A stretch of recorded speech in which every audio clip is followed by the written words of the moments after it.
la abogada Ana Belén Cordero, ex congresista de nuestro país. Ha estado Ramiro en Perú, ha estado en Colombia. Recuerden ustedes que hubo las elecciones pues de balotaje en el Perú este domingo, ahí en cambio en Colombia. Así que ya está con nosotros Ramiro. ¿Qué tal si le da la bienvenida? Claro, Ana Belén, ¿cómo te va? A ti te encuentro almorzando y ahora te veo en la entrevista. ¿Cómo vas? ¿Cómo está Ramiro? Saludos Alberto, saludos a su audiencia, qué gusto saludarlos. Por una situación geográfica, ¿dónde la encontramos en los actuales momentos? En los actuales momentos estoy en la capital de los En ecuatorianos. la hermana República de Quito. Perfecto. Vamos analizando cómo termina esta serie casi de ciencia ficción que son las elecciones en Perú. Yo no tengo recuerdo de una elección en ningún país que haya sido tan estrecha como la que está viviendo el hermano país del Perú. ¿Cómo termina quedando esto en definitiva? Y lo más importante, ya que usted estuvo allá, mi percepción, gane quien gane, Perú es un país dividido. Totalmente de acuerdo, y justamente estaba viendo algunos temas sociológicos, Ramiro, el día de ayer sobre un poco la composición en Perú, ¿no? Y ocurre algo similar, ¿no? Con la gran diferencia que en Ecuador nosotros tenemos varias ciudades bastante pobladas, empezando por Quito y Guayaquil, que son las mayormente pobladas, hay dos centros, a diferencia de Perú. Perú solamente tiene un centro grandemente poblado, que es Lima. Entonces hay una diferencia de cosmovisión, si se quiere, de concepción de lo político, de lo económico desde Lima, una mirada hacia Lima, y una distinta visión de lo político, de lo económico, de la gestión pública en el resto del país o hacia el interior del Perú. Partiendo de ese escenario, no necesariamente esta elección se trata de Keiko contra Sánchez o de Sánchez contra Keiko, sino justamente de estas dos visiones. En el caso de la candidata Fujimori, sigo diciendo candidata porque no hay proclamación oficial de resultados, pero en el caso de la candidata Fujimori, ella tiene como mayor activo su apellido, la historia de su padre, pero también como su mayor pasivo, ¿no? Es una figura que genera pasiones, y yo ponía en un medio de comunicación la metáfora de la figura de León Febres Cordero. León Febres Cordero en los libros de historia, y según donde se la estudie, si es en la costa o en la sierra, para muchos fue un héroe, un líder que nos libró de muchas batallas, incluso contra el terrorismo. Pero si se lo estudia en la sierra, probablemente no se piense de esa misma manera. Lo propio pasa además con la división. Hablemos del correísmo en nuestro país, ¿no? Siempre o la mayoría de las veces gana en la costa y no gana en la sierra. Similar cosa pasa en el Perú. Hay un Perú dividido. Hoy, a diferencia de votos entre Sánchez y Fujimori, son 40.000 votos, recordando que, aunque ya están escrutadas el 100% de las actas, hay impugnadas 1.300 actas que constituyen de Lima y del exterior. Ese voto del exterior y ese voto de Lima mayormente gana la candidata Fujimori. Yo veo difícil que se revierta el resultado donde la candidata Fujimori se encuentra arriba del candidato Qué Sánchez. difícil para los peruanos encontrar un candidato de consenso que logre amalgamar estas dos cosmovisiones en una sola persona, ¿no? Bastante complicado, además por la historia que ha vivido el Perú, ¿no? Nosotros cuando viajamos, los que hemos tenido la oportunidad de viajar al Perú, uno ve bonanza económica, estabilidad económica, divorciada de la política, lo cual en principio es beneficioso, es necesario, es importante, a diferencia de nuestros países que cuando hay inestabilidad política lastimosamente se afecta la economía. Pero el Perú básicamente lo concentra mucho en Lima, en la parte económica, en la parte de poder, en la parte socioeconómica en general, y el resto de las ciudades, no me atrevo a decir que están abandonadas porque no las he recorrido mayormente, pero no hay mucha inversión pública, no hay mucha inversión privada tampoco, las mejores universidades no se encuentran fuera de Lima, hay pocas oportunidades de empleo, hay mucha desigualdad socioeconómica y además hay poco acceso a trabajo formal. Le paso con Alberto que tiene una pregunta también sobre allá, sobre Lima. Sobre Lima, antes de pasar, Ana Belén, qué gusto enorme saludarla siempre. Antes de pasar, pues, al otro país, hermano, a Colombia, ¿no? Definitivamente hay que ir sacando lecciones a limpio, ¿no? Del tema que está apuntando en este momento, aquello de la inequidad, ¿no? Del tratamiento poco o nada equitativo, ¿no? Entre las grandes ciudades, entre los grandes centros urbanos y la periferia. Y lamentablemente esto es algo, ¿no? Que la acera, que es una realidad a lo largo de Latinoamérica, ¿no? Mire, Alberto, que cuando estuve por allá la semana anterior me decían que incluso todavía dentro de Lima, que se considera privilegiada, existen zonas donde no llega, no hay luz todavía y tampoco hay, no llega el internet, la cobertura de internet. Eso es impensable para nosotros los ecuatorianos, al menos en las grandes ciudades, y tratamos de llegar a cubrir en mayor medida el agua potable, la cobertura del internet y otros servicios básicos. Me contaban, por ejemplo, porque también tienen ellos elecciones seccionales ahora en noviembre en Perú, me contaban que hay alcaldes que terminan su gestión, no son 4 años, son 5 años, inaugurando una pileta decorativa.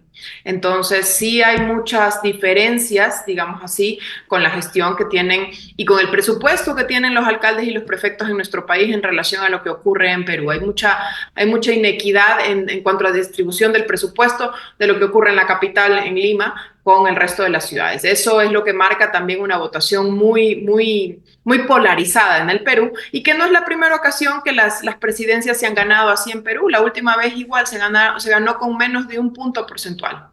Claro, y mucha improvisación también, pues ya que menciona el tema de las autoridades locales, las autoridades seccionales, ¿no? Gente que no tiene la capacidad del conocimiento, o sea, no se trabaja con la planificación. Y ahí sí hay también pues una terrible deuda en las organizaciones políticas que sí deberían de trabajar en la preparación de verdaderas propuestas, plataformas de gobernanza local, en fin, una serie de situaciones. Para ir poniendo un punto informativo en torno a la fase de escrutinio, son exactamente 1.407 actas que deben ser que han sido enviadas a la Junta Electoral, ¿no? El OMPE se las envía a esta instancia que es la JEE allá en el Perú, ¿no? Para que hagan esta revisión, ¿no? Y como usted dice, es justamente un margen bastante estrecho, bastante corto, el que separa pues a Keiko Fujimori, más allá de que hay muchos cálculos, ¿no? Que dicen que va a ser imposible prácticamente revertir aquello. Ayer veía y me sorprendía, ¿no? Que ella misma, Keiko Fujimori, salía de Perú. Ayer se iba de viaje. ¿Usted tuvo la oportunidad de conversar con Keiko en los días que estuvo en Perú? Sí, así es. Bueno, somos buenas amigas y la pude saludar, le pude dar un abrazo, buenas energías. Entiendo que ayer ha salido del país por una promesa que le ha hecho a su hija, entiendo la va a dejar en la universidad, va a estudiar, me parece que en Penn State y la fue a dejar. También vi que ha salido el candidato Sánchez, él a ver el Mundial. Y bueno, digamos que están esperando los resultados de las impugnaciones de las actas. Entiendo que cada uno tendrá sus resguardos. Hay un tema diferente de cuando se impugnan actas en nuestro país. Allá uno tiene que pagar una tasa, Sí. si se quiere una garantía, una caución para impugnar ciertas actas. El candidato Sánchez ha decidido impugnar determinadas actas en genérico y no ha caucionado, digamos, la tasa correspondiente. La candidata Fujimori ha decidido pormenorizar cada una de las actas que ha impugnado y ha caucionado aquello. Entiendo que se resolverá el recurso en los próximos días. Sí es sorprendente que en una elección donde se toca votar por A o por B, tarde más de una semana en proclamarse los resultados, tomando en consideración que en la primera vuelta ya hubo escándalos y denuncias de fraude electoral, donde hubo juntas receptoras del voto que ni siquiera se abrieron, se dieron las elecciones al día siguiente. Eso es impensable en nuestro país, esperemos que nunca ocurra. Claro, oiga, y esto sí que es paradójico, ¿no? En una pelea tan cerrada, por votos tan pequeña la diferencia,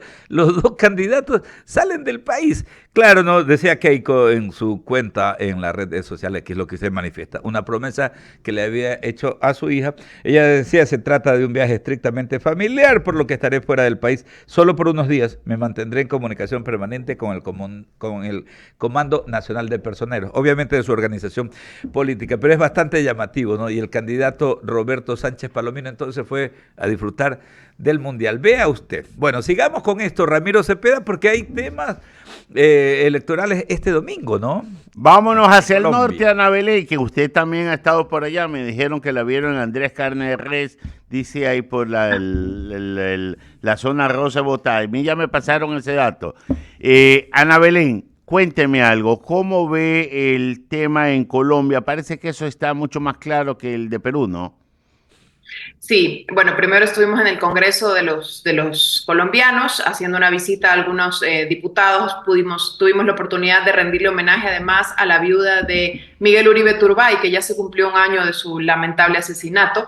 Y luego de eso sí ver un poco cómo está el panorama electoral allá. Con la diferencia de que allá la candidata que quedó tercera, que es Paloma Valencia, del Partido Centro Democrático, ha ofrecido su apoyo directo al candidato Abelardo de la Espriella.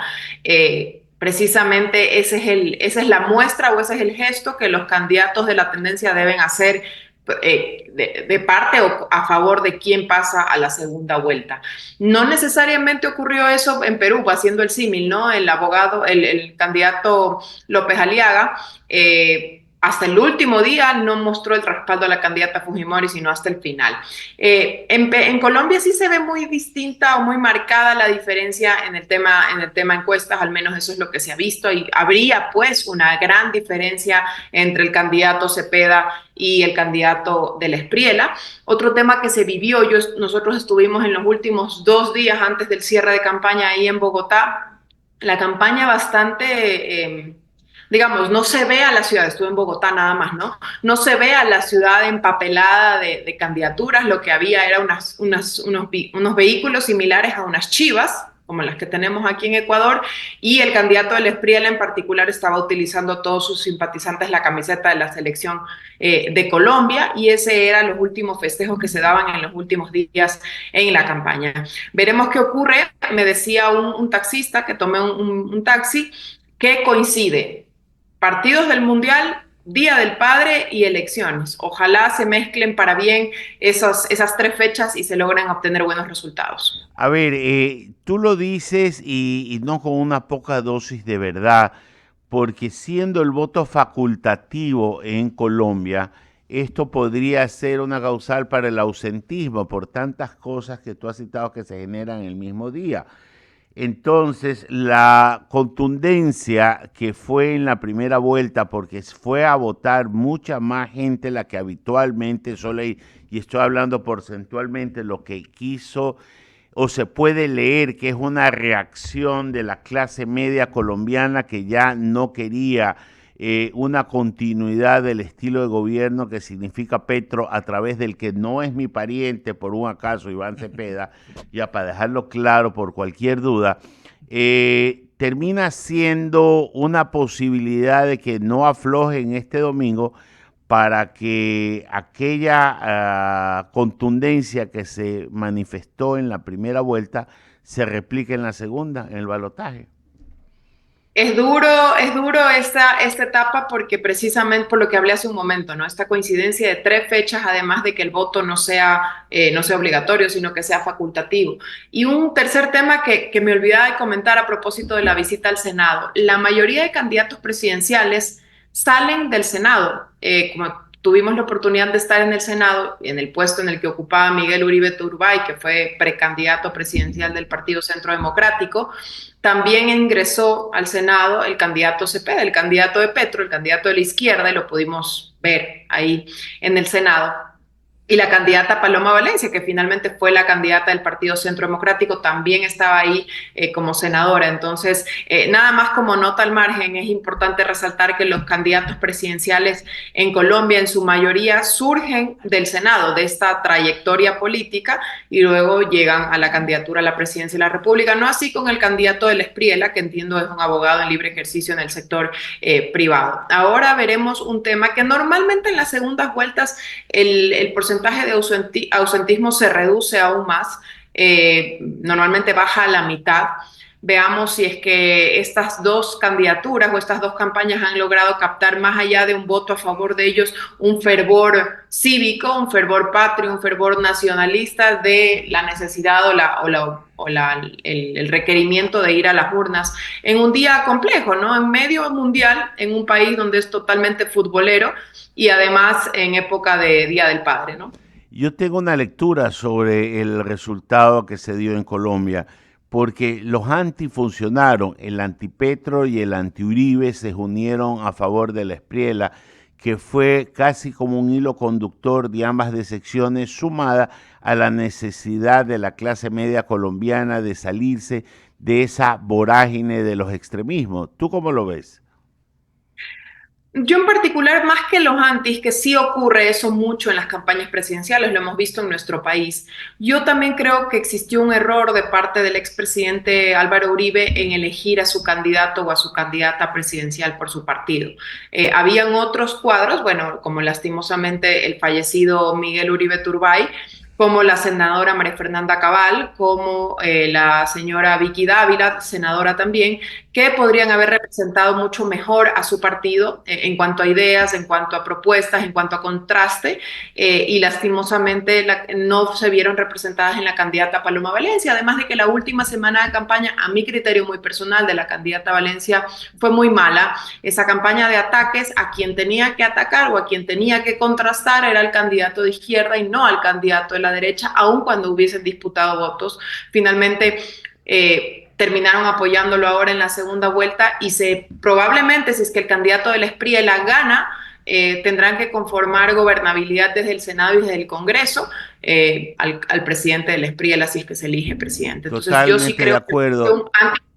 un antifujimorismo o antiuribismo, perdón, fujimorismo, antiuribismo y anti... Petro.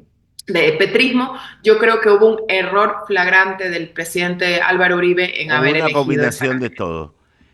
Ana Belén, Sí, antes de darle paso a Alberto, que tiene más preguntas sobre este tema en Colombia, tengo inquietud de saber quién es el músico en su casa. mi marido. Ah, estoy viendo las guitarras ahí atrás, ¿no? Ahí está, ahí se ve. No Hay digo la varias, escoba, varias. no digo la escoba ni voy a preguntar quién es la bruja. Le paso a Alberto. Qué ¿Qué terrible. tal, Ramirito? Qué terrible este Ramiro, caramba. Me hace hasta sonrojar, oiga. Ana Belén, estos ejercicios de acompañamiento, estos procesos tan importantes de naciones hermanas, de naciones amigas, ¿no? Con las cuales nos unen tremendos lazos. Me refiero al proceso en Colombia y al proceso en Perú. ¿Qué elecciones van dejando a limpio? Y esto de cara a las elecciones seccionales del domingo 29 de noviembre. La organización política a la que pertenece Ana Belén Cordero, pues el movimiento Creo, pues está pues preparándose, entiendo, ¿no? Para pues ir perfilando, ¿no? Las candidaturas en las distintas localidades territoriales. ¿Cómo ven todo este ejercicio? ¿Qué apuntes sacan? ¿A qué conclusiones llegan? ¿Cómo mejoramos la gobernanza? Esa es una de las grandes inquietudes que tenemos los ecuatorianos, cómo mejorar la administración pública acá en el país. Bueno, parte de esos apuntes o esos borradores a limpio es tener un árbitro ecuánime, y eso es importante. Ahora que hubo cambio de autoridades en el Consejo Nacional Electoral, esperamos, le deseamos el mejor de los éxitos a las nuevas autoridades y esperamos que sea un árbitro ecuánime, apegado a derecho, apegado a los resultados democráticos y que gane el mejor y que lo que los ecuatorianos decidan en las urnas. Eso como primera idea. Segunda idea, entender que las realidades de los territorios de cara a una elección seccional son muy distintas de las realidades nacionales o presidenciales o polarizantes.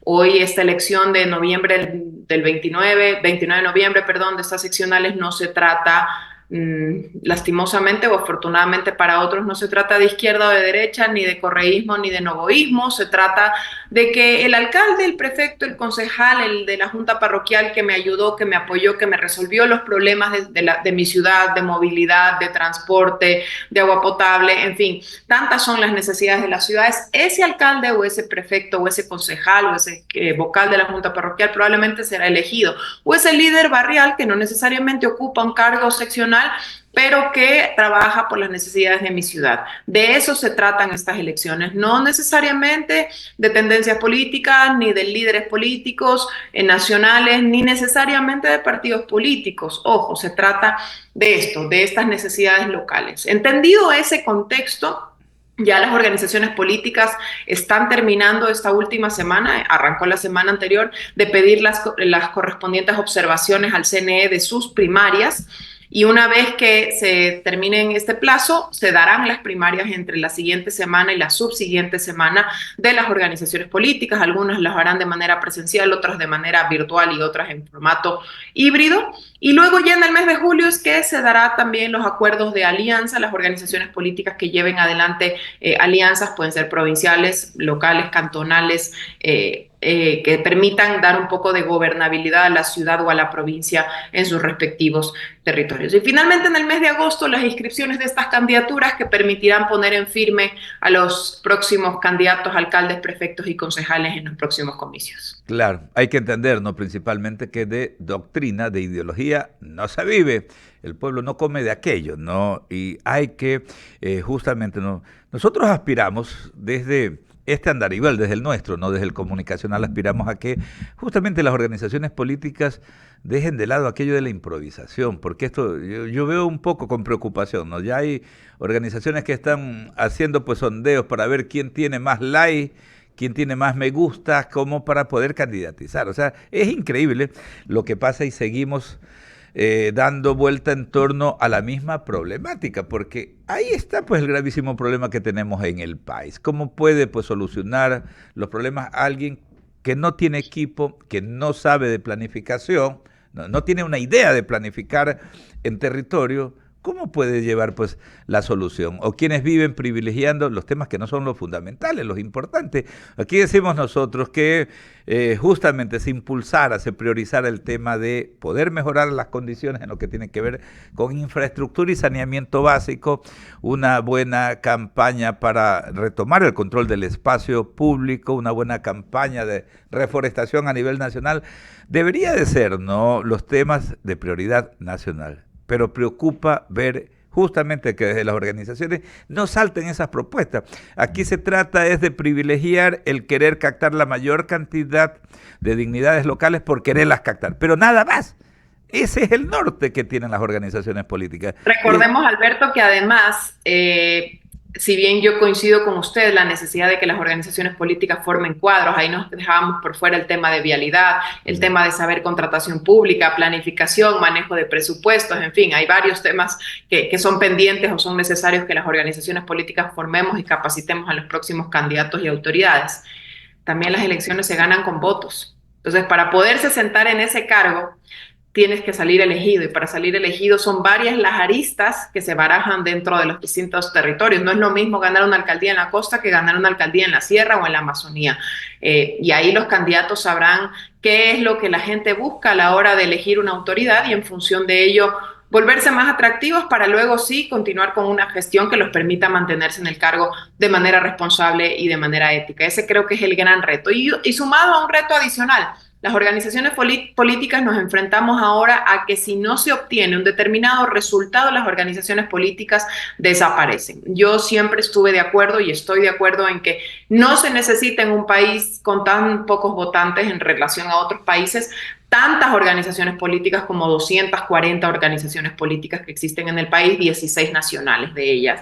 Pero sí creo que también parte de esa expresión democrática, sin recursos públicos, obviamente sin dilapidación de recursos públicos, está en que se permita existir a las organizaciones políticas que obtengan determinadas representaciones. Eso es lo que veremos el próximo noviembre de este año. Ana Belén, agradecerles que tenga una excelente semana, que sea muy fructífera la semana que estamos arrancando, ¿ah? Saludos, Ana Belén. Alberto y Ramiro. Buenos días con todos. Gracias. Chao, chao. 7 de la mañana con 55 minutos. Ana Belén Cordero, ex congresista de nuestro país, ¿no? Representante máxima del movimiento, creo. Sí, siempre me la encuentro yo ahí por